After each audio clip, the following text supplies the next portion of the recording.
आगरा में दरियाए यमुना के किनारे मौजूद दुनिया का 7वां अजूबा, जिसे लोग ताज महल के नाम से जानते हैं, ये पहले तेजू महल या मंदिर था। ये क्या कहानी है? ताज महल में मौजूद 22 बंद दरवाज़ों के पीछे क्या राज है? और क्या ताज महल बनाने वाले 20,000 लोगों के हाथ काट दिए गए? मैं हूं हकनवाज असद। ये सब और भी बहुत कुछ जानेंगे आज की इस वीडियो में।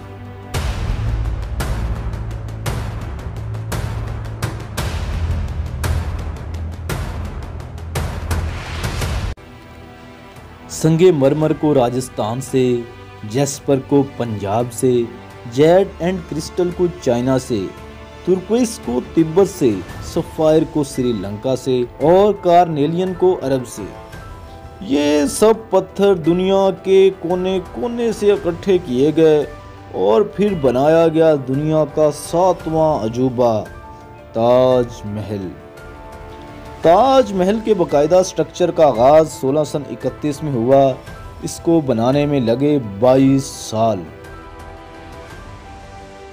ताज महल के चीफ आर्किटेक्ट थे उस्ताद अहमद लाहौरी। इन्हें नादीरे असर के टाइटल से नवाजा गया। ताज महल की दीवारों पे जो कैलीग्राफी की गई है वो की थी उस्ताद अब्दुल हक शराजी ने। 1000 से ज़ायद हाथी इस्तेमाल किए गए इसके बिल्डिंग मटेरियल को लाने में, और तकरीबन 22,000 लोगों ने 22 साल दिन रात मेहनत की थी इस शाहकार को बनाने में। साहिर लुधियानवी ने इसी के बारे में कहा था, एक शहनशाह ने दौलत का सहारा लेकर हम गरीबों की मोहब्बत का उड़ाया है मजाक। क्या ताज महल वाकई मोहब्बत की इलामत है? जी हाँ, ये एक मोहब्बत की ही निशानी है, और जब तक ताज महल रहेगा इसे मोहब्बत की इलामत के तौर पर ही देखा जाएगा।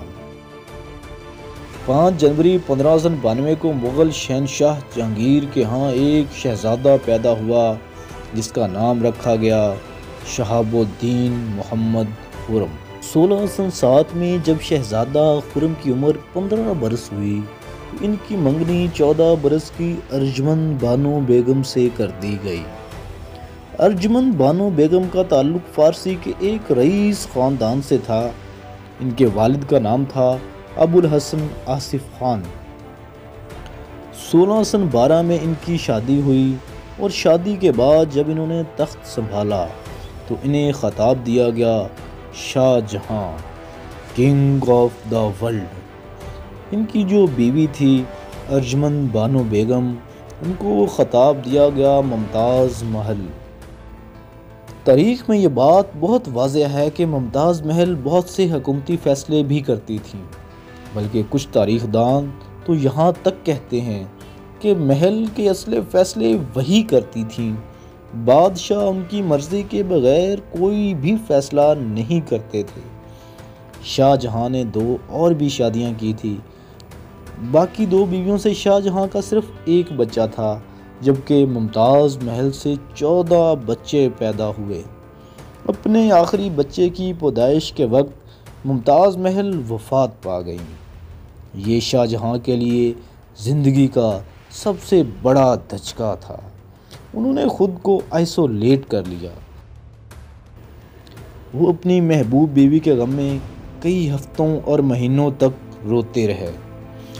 कहा जाता है कि जब वो 1 साल बाद वापस आए तो उनके बाल सफ़ेद हो चुके थे, कमर झुक चुकी थी, मुंह पे झुर्रियों के आसार वाज़िया नज़र आ रहे थे।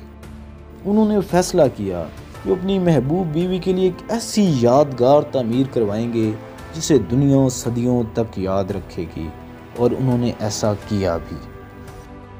शहनशाह जिस जगह पर ताज महल बनाना चाहते थे वहाँ एक हवेली थी राजा जय सिंह की।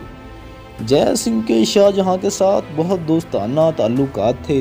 राजा जय सिंह ये अपनी जगह मुफ्त में शाहजहां को देना चाहते थे, मगर शाहजहां ने मुफ्त में लेने से इनकार कर दिया। उन्होंने इसके बदले में 4 हवेलियां जय सिंह को दी, और ये जो ट्रांसफ़र हुआ था इसका ऑफिशियल भी बनाया गया। इस पेपर पर जो तारीख है वो है 22 दिसंबर 1633।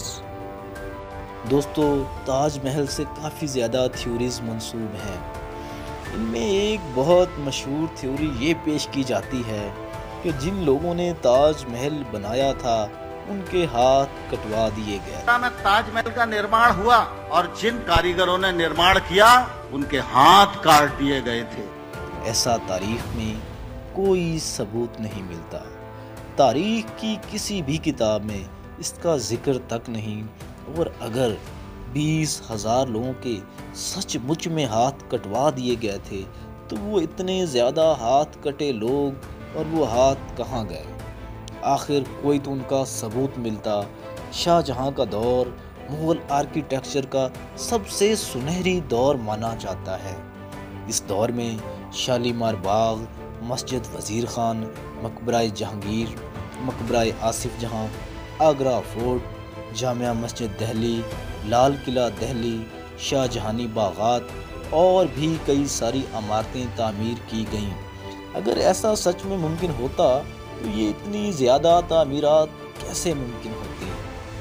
2015 में इलाहाबादी कोर्ट में एक ऐसी ही पिटीशन दायर की गई कि ताजमहल के 22 बंद दरवाज़ों को खुलवा दिया जाए।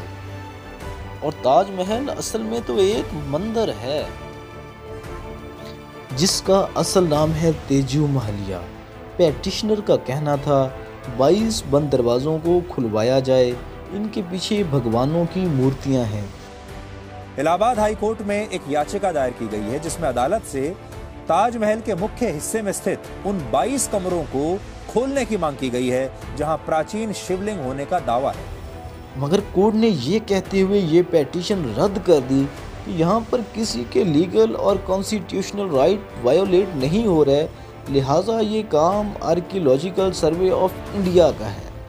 इसके बाद मीडिया पर बहुत ज़्यादा बात होने लगी कि आखिर इन 22 दरवाज़ों के पीछे है क्या? कि ताजमहल के बंद 22 कमरों को खोलकर ASI से सर्वे कराया जाए। आर्कियोलॉजिकल सर्वे ऑफ इंडिया ने इंडिया एक्सप्रेस को बताया यहाँ पर ऐसा कुछ भी नहीं है, बल्कि हकीकत तो ये है कि ये 22 दरवाजे तो हैं मगर यहाँ 22 कमरे नहीं हैं। ये एक बड़ा सा हाल है जिसको 22 दरवाजे लगे हुए हैं और ऐसा नहीं है कि ये दरवाजे सदियों से खोले ही नहीं गए। ये तो हर हफ्ते खोल दिए जाते हैं सफाई वगैरह के लिए। जब फिर भी ये बहस बंद ना हुई तो ASI ने अपनी वेबसाइट पर इन दरवाज़ों की बाकायदा तस्वीरें जारी की जो हर खास व आम के लिए आज भी दस्तयाब हैं। दोस्तों, ताजमहल को लेके ये कोई पहली और आखिरी पिटीशन नहीं थी। 2015 में 6 वकीलों ने अदालत में केस किया कि ताजमहल हकीकत में तो एक शिव मंदिर है, लिहाजा हिंदुओं को यहाँ पूजा करने की इजाज़त दी जाए। इनकी पिटीशन थी कि ये मंदिर 12 सन 12 में परमारदी देव ने बनवाया था, जिसे बाद में राजा मान सिंह ने अपनी वरासत में ले लिया और उनकी वरासत से होता हुआ 17वीं सदी में ये राजा जय सिंह तक पहुँचा। 16 सन 32 में शाहजहां ने इस पे कब्ज़ा कर लिया था और मुमताज़ महल की वफ़ात के बाद इसको यादगार मुमताज़ में तब्दील कर दिया गया। कोर्ट ने उस वक्त central government, archaeological survey of India, home secretary, union ministry of culture को कहा कि इस दावे को लेकर जवाब जमा करवाएं। इंडिया की गवर्नमेंट का जवाब था कि ऐसा कुछ भी नहीं है और ना आज तक यहाँ पर किसी किस्म के कोई मंदिर का सबूत मिला है। दोस्तों, वीडियो देखने का बेहद शुक्रिया। अगर अभी तक आपने हमारे चैनल यूनिक सोचों को सब्सक्राइब नहीं किया तो प्लीज़ इसको सब्सक्राइब कर लें और घंटी का बटन लाजमी दबा लें।